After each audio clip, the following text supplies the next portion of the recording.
And welcome back, everybody, to part 2 of the WWE's Raw recap here on Media Evolution's podcast. Your host, Earball. And I know we skipped over two things because I wanted to bring up the Shield, possible Shield reunion with the Roman Reigns Miz segment of Raw.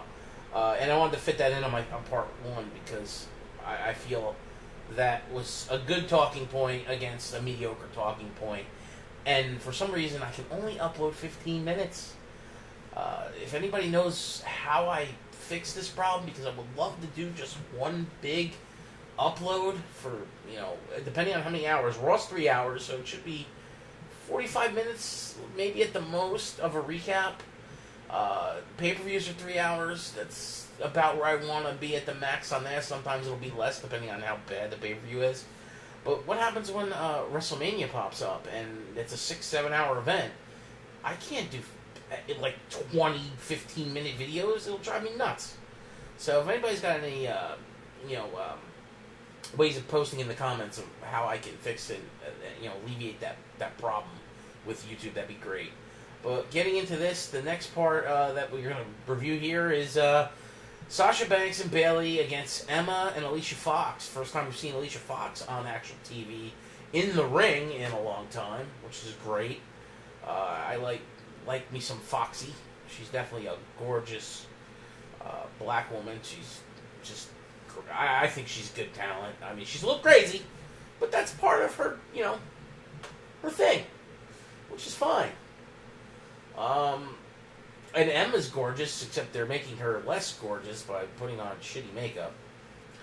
But that's another thing. Well, at least they finally got her music right, I guess. But this match was kind of terrible. Wasn't that good? It was filler. I don't know what the hell Raw's doing with the third hour. The third hour is just god-awful. If they want to make it god-awful, why don't you just get rid of it and go back down to 2 hours? Do you really need 3 in WWE? I know it's good revenue for you, I guess, but USA is eventually going to step in here with your ratings plummeting, and the fact that you guys aren't selling out all the time. I mean, I don't know what to tell you, but anyway, this match, went to Bayley and Sasha Banks, pinfall via Bayley to belly. On Alicia Fox taking the pin because her tag team partner Emma decided to pull back on the tag and jump off the apron and leave in a tiffy fit for unbeknownst reasons. Why now all of a sudden you're going to have Alicia Fox and Emma feuding. I think Sasha Banks got hurt too. That might come out because she spent a lot of time once Bayley came in on the outside floor. Which didn't seem to fit what was supposed to happen in the match at that particular time. But, whatever. Anyway, the women definitely don't get enough respect on both shows. They get more respect in NXT with the writing staff. I don't know why. I'm not saying that they're being disrespected because they're women. I'm saying that their storylines are piss poor. It seems like only Alexa Bliss in the title storyline matters. Or whoever is champion at a particular time on Raw. And everyone else is second fiddle. Which is a damn shame, because you should be writing for everyone. Everyone should have a storyline. Everyone should be relevant. If they're on the main roster and they're being paid by the WWE, get them on TV somehow. Whether it's a stint in the back or actually, performing in the ring or doing an interview on the mic, just get them involved somehow. Have some, goddamn oomph in your creative ability, writers. I mean, do you really think you're writing Days of Our Lives WWE edition? Because it could be a lot better. I know I'm not a professional writer, but I could see the problems here. Because I know when you've produced kick-ass talent and storylines in the past that worked, were riveting, and gravity defying, both sucking people in with the got to have it and not letting go to the captivative audience. And you've done the complete opposite in the last few years with a talent roster that is just out of control.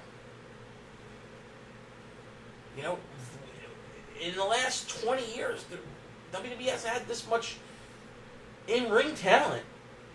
Last time they did was, the Attitude Era. The Ruthless Aggression Era did not have it. It had some. Peaks and valleys are always, part of the thing. I used to sell stuff. I did sales and marketing for, 13 years, almost 14 years. And there's peaks and valleys in that business, and I understand there's going to be peaks and valleys in the entertainment business, but come on. Show some guff here, people. Write some better damn storylines, because I know you can. And if you can't, talk to people who have. Get better. Poor women. Anyway, the next storyline is something that's evolving right before our eyes as well. Finally, we might get to see Sister Abigail. We have Finn Balor and Bray Wyatt continuing their storyline, which has gone on for several weeks now, into multiple pay-per-views, which is great.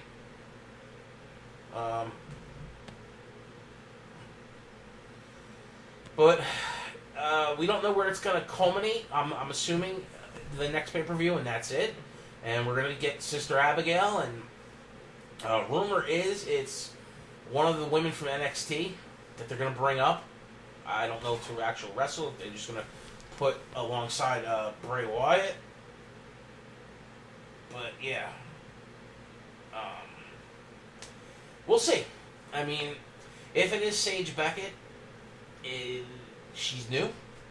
She's not well known. I mean, we're going to know who she is from the people who have watched the Mae Young Classic, but otherwise,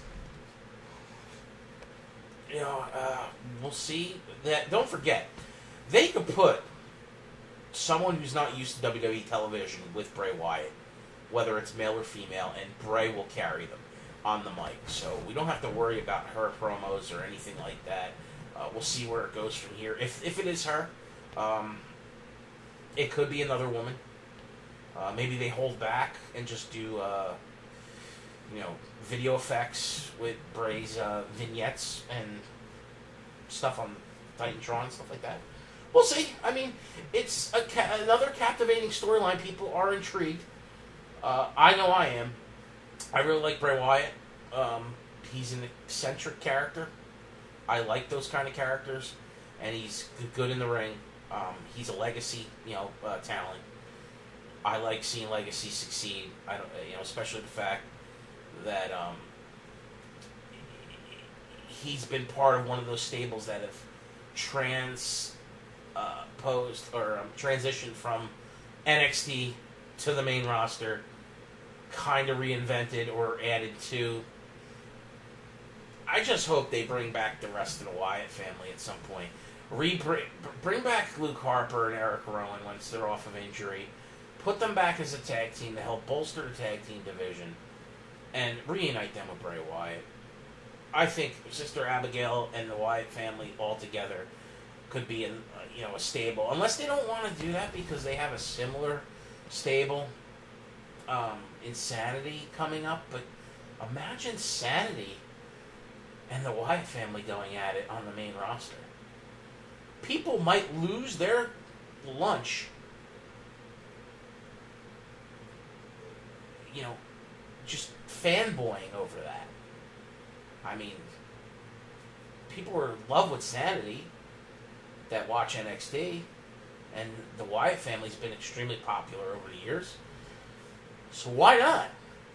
The days of kayfabe are kind of dead, and the whole babyface heel, traditional, babyface, traditional heel, kind of dead. Even though there are, people trying to do that in the business, I just don't see it. This is the reality era. I'm going to call it the reality era because it just seems that way to me. They've incorporated so much from what happens on social media into the product now.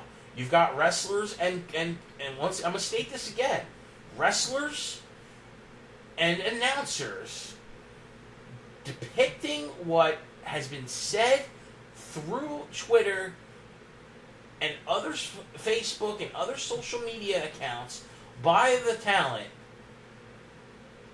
on TV.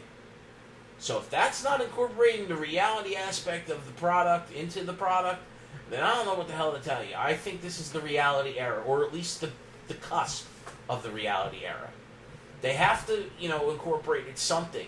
Vince loves marketing, adding to his brand and marketing, tactics and stuff like that. He's done it vigorously since the early 80s with rock and wrestling. He's always had an era.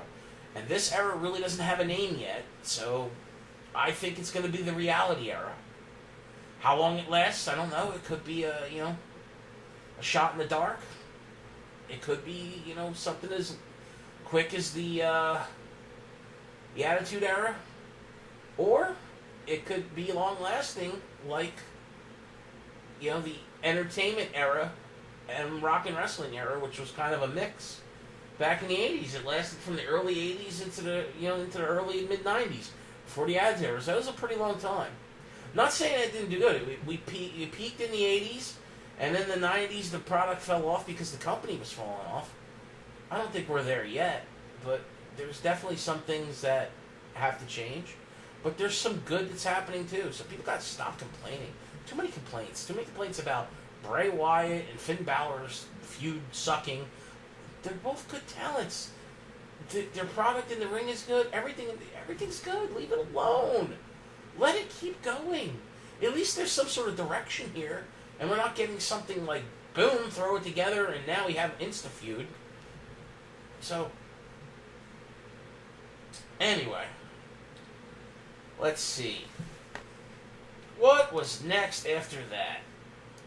Then we've got the whole, I already talked about Roman and Miz, so that was next. And then I go back,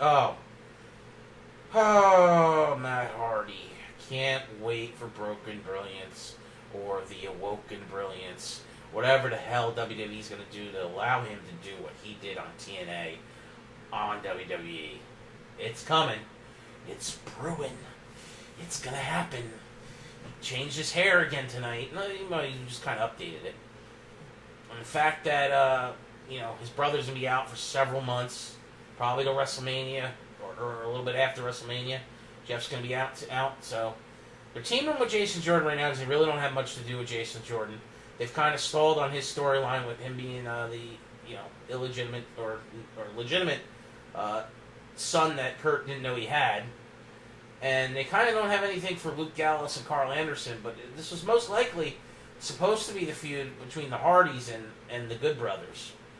And, Jeff got hurt, so they're kind of just throwing in Jason Jordan to fill in. But I think this is going to lead to Broken Brilliance of some aspect of that. And that's just going to be all good for everyone.